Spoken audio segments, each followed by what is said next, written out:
everyone. Good afternoon. Welcome to COP203, Manage and Control Your AWS Costs. My name is Bowen Wang. I'm the Principal Product Marketing Manager for AWS Billing and Cost Management Services.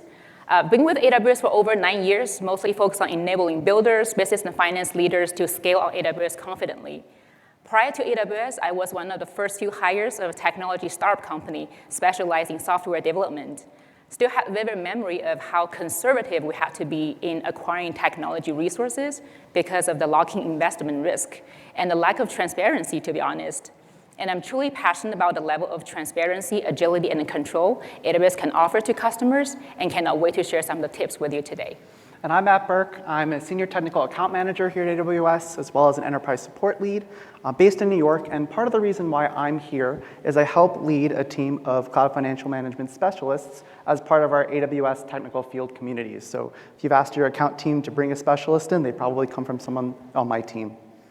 My name is Sebastian. I'm the Vice President of Technology for Mercado Libre, a tech company in Latin America that will a little deeper into our operations and how we've leveraged the tools on AWS to keep our costs under control. Past lives are entrepreneurial. Other companies you may not be familiar with because they operated in Latin America, but basically starting, selling companies, and now in what would be the equivalent of big tech in Latin America. Happy to be here.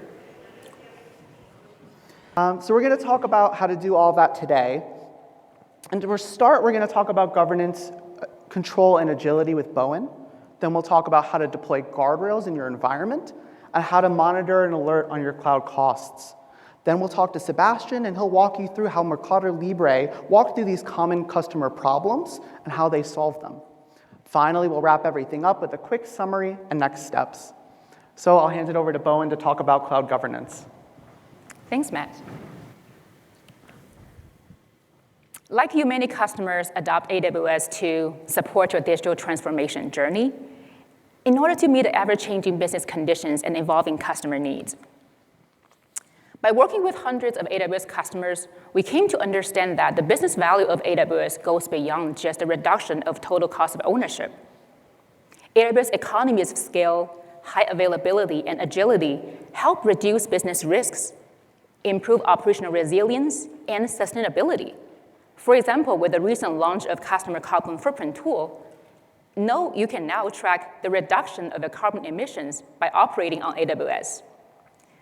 With AWS, you can create new revenue streams and reinvent your customer and employee experience. However, the accelerated pace of cloud resources procurement may also increase the difficulty maintaining a clear line of sight of all of your cloud investment to ensure they're aligned with intended business outcomes. As Murphy's Law goes, if anything that can go wrong, it probably will.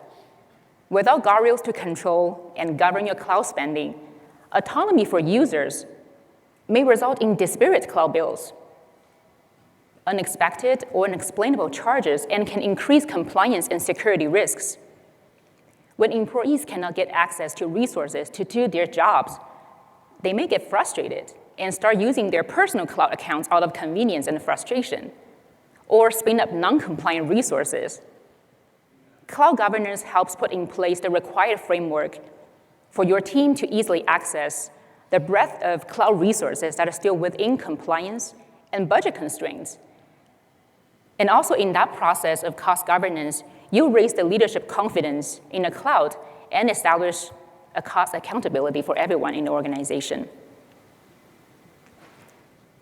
The terms cloud cost governance and cloud cost control are sometimes used interchangeably, but it is recommended to understand the intent of these two terms. Cloud cost governance is essentially a framework defining what policies are needed, why they are needed, when to carry them out, and by whom. It sets a clear guidance on how resources should be requested and accessed. Cloud cost control is the manifestation of the framework and indicates how the organization operationalizes the governance. It lays out the procedures for cloud consumption, as well as details such as ownership, baseline, targets, and automation measures. Well, next, Matt will share how you can set up a cloud environment in a standardized way. Thanks, Bowen. So now that we know the why of cloud governance, I'll start to get into the how. How can you deploy cloud cost controls at scale throughout your entire AWS environment? And at first, that task can seem a bit overwhelming, right? You might be here because you don't know where to start if you're deploying a new environment, or what to look for when auditing your existing one. At AWS, we often talk about working backwards from customers' needs to define solutions to problems. So here on the screen, we have some common asks from customers and the services that I'll cover that can enable you to solve them. So I want to start with the problem that I've seen in the past, which is that the finance team sees a surprise bill for an AWS account that they weren't aware of before. And maybe a developer spun up an account with a corporate email or corporate credit card, and they left some resources running. You want to make sure that there are no accounts floating around within your organization that aren't tied centrally.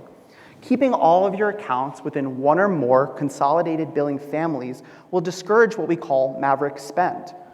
And this is both for cost visibility, but also so your organization can take advantage of the benefits of consolidated billing, things you might not be aware of that you already are consuming today, things like volume discounts at scale or commitment-based discount floating. And I'll give you a practical example. Let's say you had a bunch of accounts and they all were using S3. You might be actually paying more for your S3 rather than when you bundle these accounts together, you pool that cost together, you're actually reducing your overall S3 unit costs. Since, for example, after the first 50 terabytes of S3, the price actually goes down. And I'll give you another example. Let's say you have an account that was standalone and it wasn't using that reserved instance that you purchased. By pooling these accounts together in a consolidated billing family, perhaps another account can use that commitment. Now, when you consolidate these accounts together, you're actually setting up what we call an AWS organization.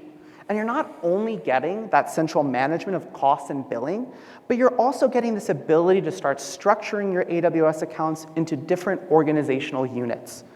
And this allows you to provide consistent policies across account groupings and allows you to bundle the accounts together for things like sandbox or production. And then you can centralize your access so that your roles and users are now consistent across accounts. So that way you know that a role will work in one account and it will work in all the others. You can also centralize your monitoring and audit capabilities, reducing duplication across accounts. So for example, if you had multiple workloads that were logging, let's say to CloudTrail, you can now consolidate that on a per account basis. And you can also start sharing across accounts easily, making things more cost efficient. Let's say you had a central networking account that you can share resources such as a transit gateway or an internet gateway. You can create that deduplication and reduce your costs. But you're probably hearing all this and saying, Matt, you're talking about a whole multi-account strategy. I just want to govern my AWS costs. So it brings another common problem here. How do I set all of this up? Or how do I know if my existing configuration is in line with AWS best practices? So the good news is that we've solved this problem by automating the process of setting up and governing what we call a landing zone. And that's called AWS Control Tower. And you may have heard about Control Tower at some point this week because there have been new feature launches. But if you're deploying a new environment, we recommend starting with AWS Control Tower. And if you have an existing one, you can actually migrate those existing accounts into the Control Tower environment. And Control Tower can take care of all the best practices for you, from creating fundamental accounts for auditing and logging capabilities to the deployment of blueprints and guardrails for security and monitoring. It takes the capabilities that I described of AWS organizations and automatically sets up those detective and preventative services that will both help you scale and control costs. It can vend new accounts for you, which will enable you to standardize setup, reduce the effort to segregate new workloads, and easily allocate the costs of those workloads. So I want to now dive into some of the guardrails that Control Tower can help you deploy across your entire multi-account environment. And first, we'll start with our detective guardrails, which are deployed using AWS config. Especially if you have an existing environment, it makes sense to audit and report on the current landscape to understand what is or is not in compliance with the FinOps standards that you set. Now, AWS Config can do a lot of other things. It can track change management and integrate with your existing change management databases, such as ServiceNow. But I want to give some cost control examples. So say, for example, you want to understand what resources are missing your required cost allocation tags. You can use the managed AWS config rule to report which ones are non-compliant, and then track that resolution as that report shrinks over time as you get those required business units to put those tags in place. Let's say you want to start mandating, for example, that all your EC2 instances, well, they should be in an auto-scaling group, right? To reduce costs at off-peak times. You can set the AWS config rule to check, notify you when a resource isn't compliant anymore. Let's say someone takes it out of an auto-scaling group, and then you could potentially shut down that non-compliant instance after a termination time. This can simplify the process for you to track, validate, and then potentially clean up these non-compliant resources. Finally, you can use Config's advanced queries feature to check the status of your AWS resources. You could, for example, quickly count all of your EC2 instances, or even better, identify a list of Amazon EBS volumes that aren't in use that you could potentially delete. Next, we'll move on to preventative guardrails. Once your resources are compliant, you're feeling confident that you've got this reporting from the detective guardrails, you can now prevent anything new from being provisioned that doesn't meet your requirements. Now, these can be applied at an individual user or role or group level via AWS Identity and Access Management, or across all or a subset of accounts using AWS organizations. And we often talk about these services in terms of security, but they also can be used as a way to manage your costs. First, I want to kind of talk about the difference between using Identity and Access Management, or IAM, and using Service Control Policies, or SCPs. The simplest way to put it is that by using SCPs at the organizational level, you can define the maximum of what all the accounts are allowed to do. So, for example, if you're using an SCP to block access to a specific AWS region in your sandbox accounts, even if I had full admin rights to those accounts, I would not be able to use that AWS region. So I'll get into even more examples. On the left, for Identity and Access Management, you can see a policy where a user is only able to launch a T3, A1, or M5 instance type. And you can also apply that same type of logic for instance sizes, say preventing a user from spinning up a 24x large instance. Crafting these policies allows you to give provisioning access on an as-needs granular level. Say, for instance, you have a group of data scientists, and they're looking to use GPU-based instances for an AI/ML workload. You can just give them the specific access to the P-instance family types that have GPUs. At the organizational level on the right, you can see a rather extreme policy. I could write one that only allows these accounts that I apply it on to use T2 micro instances. And again, even if I had admin rights, I still would be blocked from running any other instances besides that T2. So the recommendation here is to think about what policies make sense for your teams, your departments, and your overall organization, and what business mechanisms need to be put in place to elevate those permissions when needed. It's okay to be restrictive, so as long as you're not impacting your team's agility, they're waiting around for approvals or to fill out the paperwork when they could be executing on their role. So a lot of people are visual learners, so I wanted to wrap up this section with a final overview of what a control tower landing zone looks like. So you can see on the bottom, we have this core OU where these centralized logs and auditing capabilities within dedicated accounts. And you can also see on the top left, the account factory. So account factory creates new AWS accounts with this baseline security posture enabled by the preventative and detective guardrails I've described. The base architecture or foundation of what AWS Control Tower provides to you is what you get on this landing zone by starting to build your multi-account environment, or what you get by migrating your existing environment into this managed solution. So now that we've laid this foundation for this landing zone, we can start to talk about how you track your costs within those provisions accounts, either the ones you're migrating in or vending using the account factory. And for that, I'll turn it over to Bowen. Thanks, Matt. When developing in a cloud, you often rethink how you can really manage your technology finance in order to adapt to the dynamic nature of cloud resources procurement and usage. You want the ability to customize your cost visibility so you can understand the cost drivers and set up in place the right guardrails to avoid cost surprises. Whether you are offering video streaming services or brokering online stock exchange or selling pet products, you want to leverage AWS to create a better customer experience and continuously grow your business.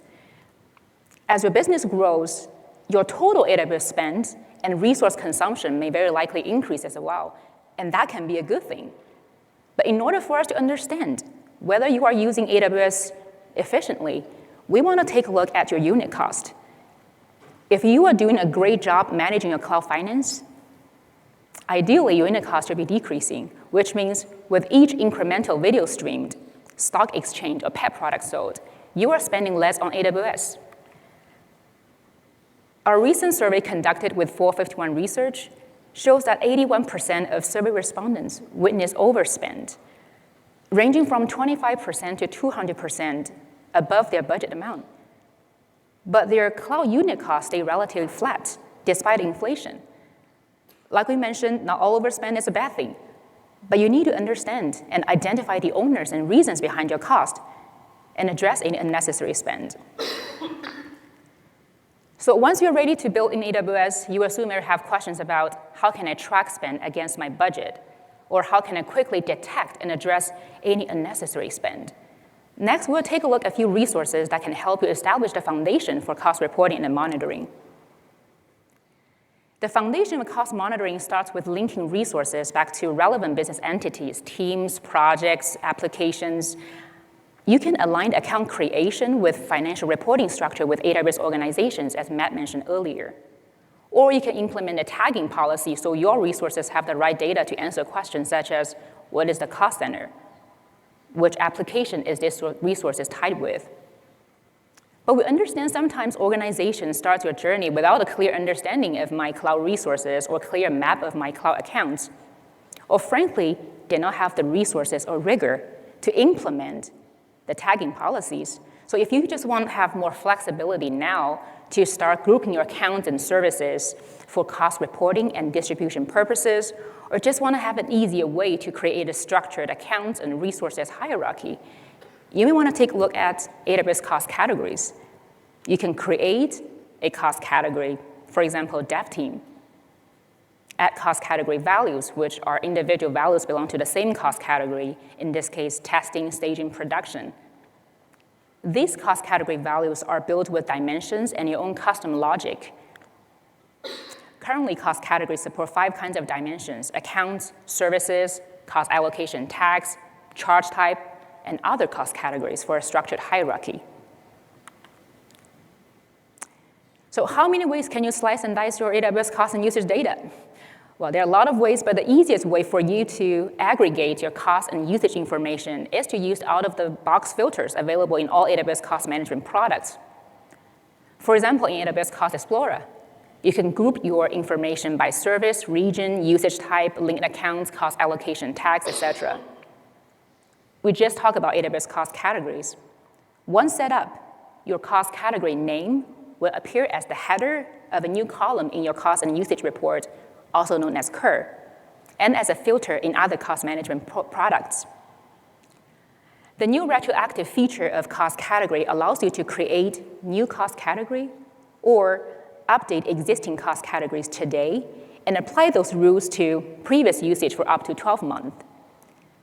This means you can use cost categories at any time and start viewing your historical cost and usage information with this new dimension. Billing Group is a feature within AWS Billing Conductor, a new service launched earlier this year that helps simplify your chargeback solutions and reporting structure. With the Billing Group, you can customize the grouping of a few accounts that share the same financial owner. You can configure the billing parameters and generate an automated pro forma view of your AWS bills and a pro forma cost and usage report. That means your end customer will view their billing information and a cost and usage report that is configured by you not what is negotiated directly between you and AWS.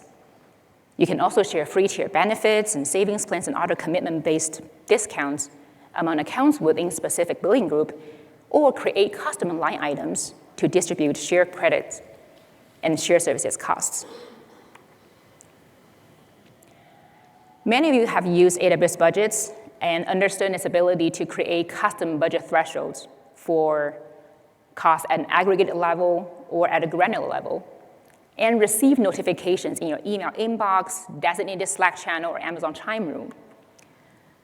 When creating budget limit, you can use a static dollar amount, a budget plan with increase and decrease percentage, or an auto-adjusting budget, which dynamically sets your budget amount based on your historical cost and usage for up to 12 months. This reduces the guesswork and keeps budget updated as your spend changes.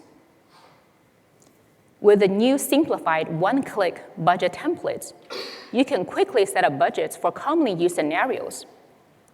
Zero spend budget, notifying you when your spending exceeds AWS free tier limits, monthly cost budget, and daily savings plans coverage budget.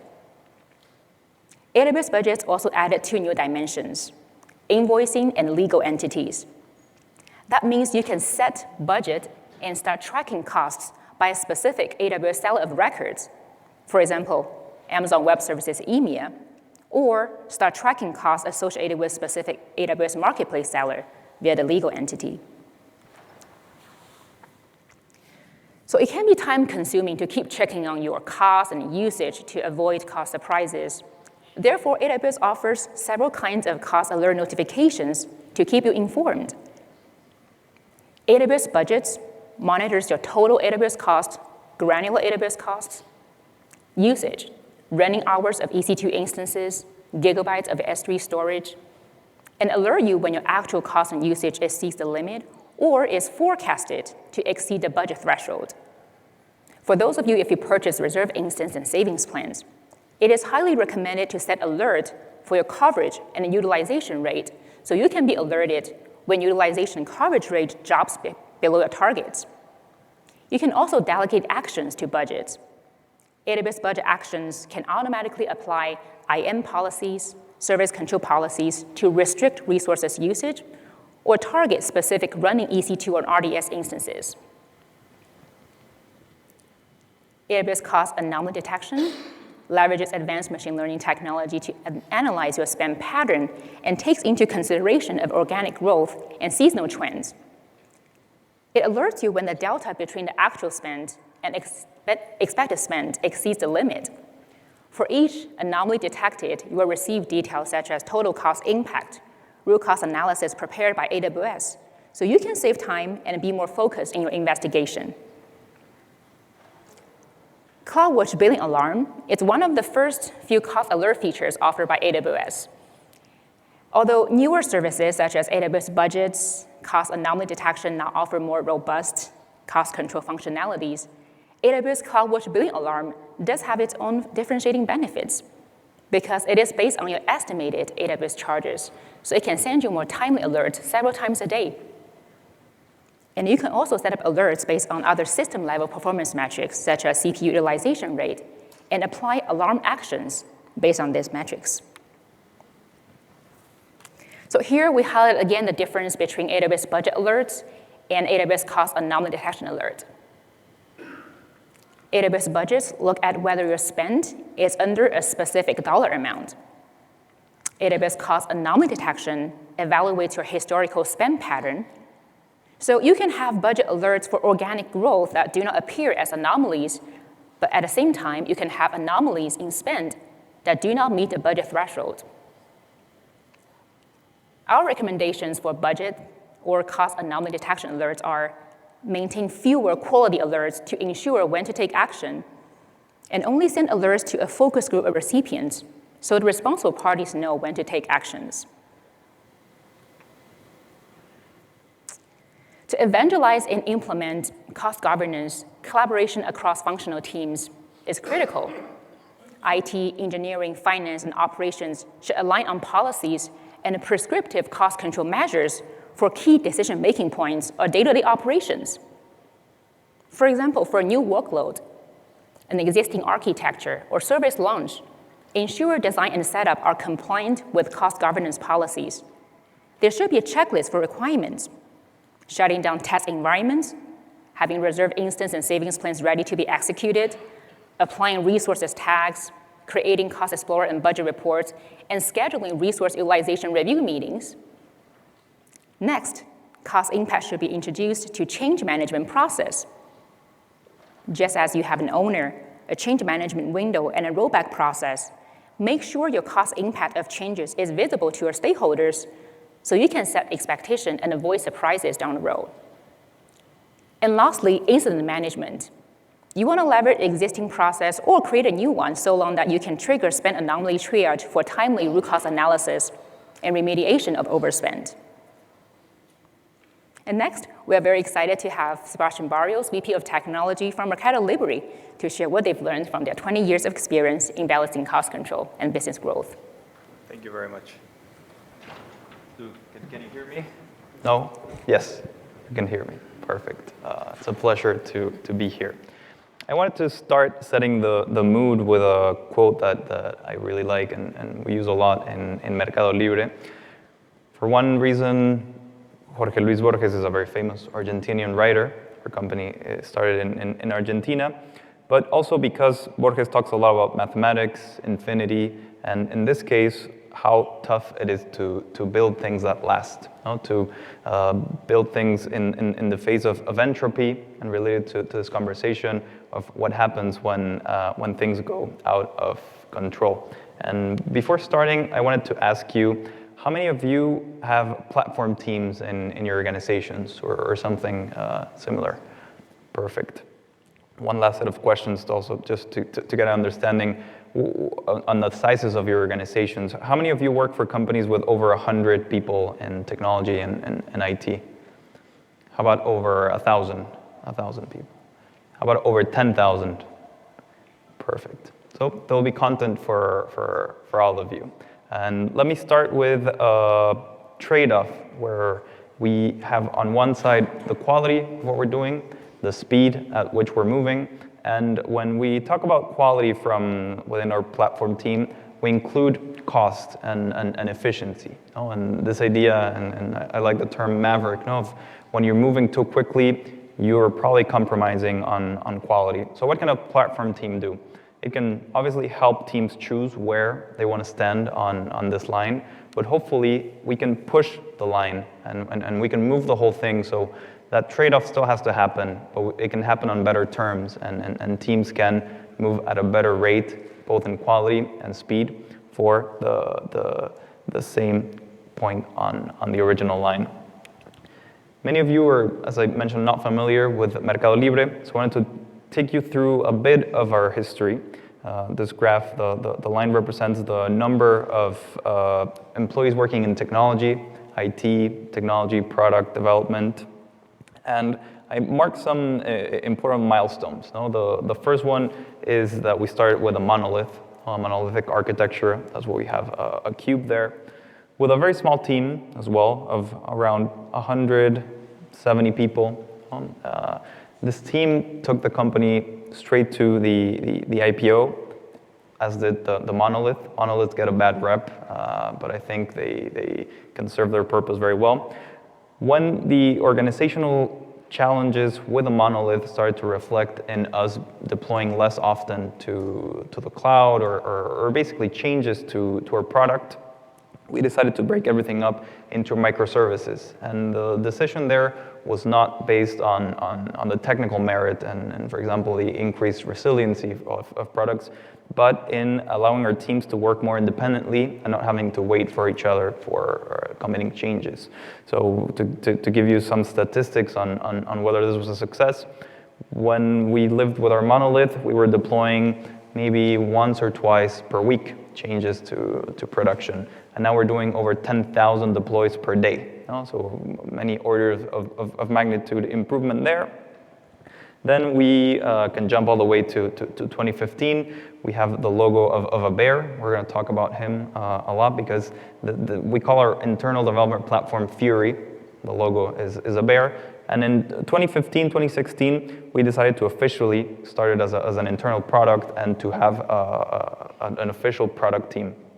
And it's very relevant to this conversation because we like to think of our development as platform-centric. We like ecosystems and all our cost controls are based on the fact that about 98, 97% of what we do happens inside our internal platform. The little brain with thinking about money is when we decided to start our official FinOps and cloud economics team. Here, I would love to tell you that it was because we were planning on doing it, but we did get a tap on the shoulder, as you're mentioning, on where's our bill going, how do we keep it under control, is it growing proportionally or not with our business and teams? Does the products that we're using and consuming make sense for what we're trying to achieve? And the answer, as you will see at the end of the presentation, was hopefully yes. It makes sense, and having this team has really allowed us to combine the powers of the platform with giving our users, our internal users, control and visibility on their spending. One final slide about Mercado Libre. We have two main branches of products, one on fintech, one on our e-commerce marketplaces. So I think the easiest way for you to imagine our company is like a combination of Amazon and PayPal, as you could have in the US, as we do e-commerce, logistics, advertising, but we also do credits, payments, and basic fintech. Some interesting statistics: we operate in 18 different countries. We have almost 100 million users.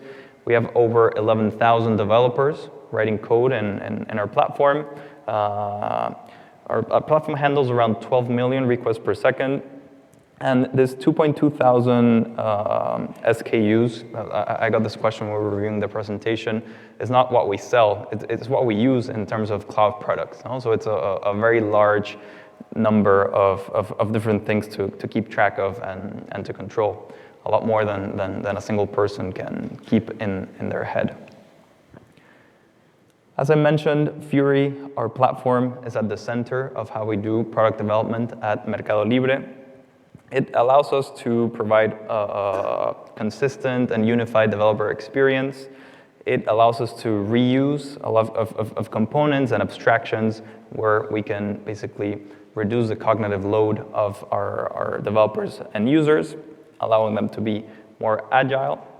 And this also allows us, very central to this talk, to apply and manage costs in a centralized location, where we can apply policies, where we can monitor spending, and also take massive actions in the entire fleet and apps and microservices that we're running. Our strategy is divided in around 3 stages. The first one, around what we call the reporting structure and monitoring, is basically gaining visibility, tagging, processing our cloud bills. Our cloud bills are not only large in terms of spending, but they're also large in terms of, as I mentioned, number of items and the processing time, and we have entire teams dedicated to parsing, processing, categorizing, and showing our teams what they're spending on our different cloud services and other vendors. Then once we have this visibility, we go into what we call centralized decisions. So we have algorithms that basically allow us to control, to automatically downscale, to basically control and optimize our entire fleet and our entire developer organization towards specific economic goals, always aligned with our business goals, of course. The third one is on what we call exponential accountability, and how we then use all these processes, all the information we have gathered, all the algorithms that we have available, and how we then expose that to our users so they can take advantage of everything we have to offer them. Some of our tools, and you'll see our very creative team on naming, because we have a lot of minimizators, migrators, inactivators, a lot of aiders, no? But basically, algorithms that look at what we're using. For example, our reservator will use machine learning to determine how much capacity we need to reserve in different availability zones, in different regions, even in different cloud providers, for us to meet our demand needs in terms of computing, but also in terms of our economic goals and where we want our spending to be. We have our Spotifier, Spotisator, which basically looks at how we can increase our use of spot instances. Our loads are what we would consider serverless and stateless. So this allows us to take great advantage of spot instances. I believe actually we're probably one of the largest spot instance users in the entire planet, at least in terms of percentage of our fleet. And this is a combination, again, of our platform, of our algorithms, but also of our architecture, and how our developers think about their applications so they can be executed and turned off without much warning or notice. I'll deep dive into two algorithms that are interesting. One is our minimizator, and basically tracks the traffic and the usage patterns of a specific application so that we adjust the number of instances or virtual machines that are assigned to a specific application or pool of resources or cluster, however you want to discuss it. We have two different ways of implementing these results, by the way. The output of the different algorithms or tools is sometimes applied automatically, but if this is a very critical application or something that's categorized as critical or high importance, we actually present this to our users as what we call opportunities. And we'll say every day when they log into our platform, they'll have a list of different opportunities that we found running these algorithms, where we'll say, if you click this button, you'll be able to save $100,000 a month on your product, on your service, because you're using less resources than what you've declared or allocated. And in many other cases, we'll go and do the reductions and then minimizations automatically. The inactivator, as its name suggests, basically looks for things that we can not only reduce, but turn off completely. And this applies to disk space, to memory, to compute, and for a very quick example, it will find many times products that our developers are just using for testing or staging, but that are not needed overnight when those teams are sleeping. And most of these will happen automatically, because the variables that we use to determine whether something needs to be inactivated usually correlate with how critical that service is. So if there's no traffic, there's a high likelihood that we can go ahead and turn that off. We will still have the carefulness and care with these services or applications that are marked as critical or high priority, but for the rest of the platform, we will apply it automatically. Now, I want to talk a little about the challenges in implementing things, and not the technical challenges, because I'm sure they are interesting, and I'm happy to discuss them afterwards. But the main challenges are with the scale, with the size of organization, with the size of our instances, the size of our fleet. So whatever we develop, we discover, we try to make sure it can be built for scale. So this is something that we're very conscious when we're designing tools, when we're designing algorithms on whether it will scale. The other challenge is that we have almost 12,000 engineers now, and many of the opportunities that we find are not things that we can do automatically or centralized. Some of them do have to be approved or applied manually by the engineers. So getting them to take action and reduce waste is absolutely a challenge that we still face, and I would love to tell you that we've absolutely fixed it, and every single developer that receives a notification acts on it immediately, but it's an active challenge, so if you've solved it in your organizations, happy to hear about it. Another challenge is how much our systems change. So with 10,000 deploys per day, this means the whatever you thought was the current state of the system in one moment, and the next second has changed completely. These deploys could come with new services, with new cloud resources that you had not been monitoring before. So also having alerting systems and really monitoring your system constantly. This is not something that you can do once a month, once a week, or even once a day. Many of these things we need to track in real time. The good news is that this has worked very well for us, and in terms of results, with the combination of using spot instances, with minimizing the usage and turning off things that were not being used, we managed to reduce our compute bill by 40%. And this is not the favorite slide of our account team that would love for us to increase our spending. And the reality is that when we find places to save, we find other places where we can leverage more our cloud usage. So they're happy with both. But these practices have led to great results.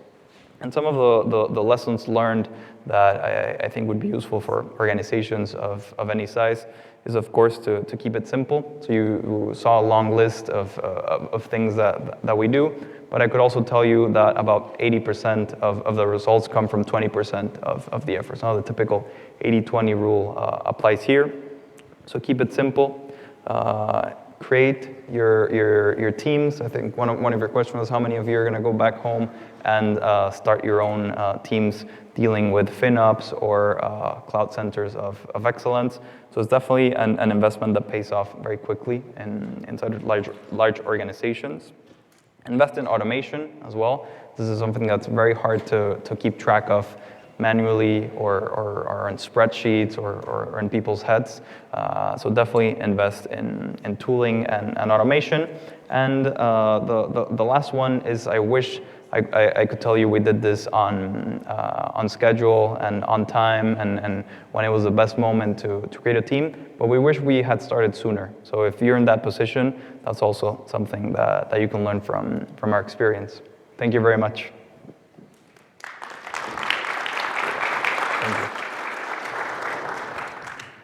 Okay, thank you, Sebastian. So a couple more slides for us to wrap up here. We talked a lot about different services and solutions that can help you control and manage your AWS costs.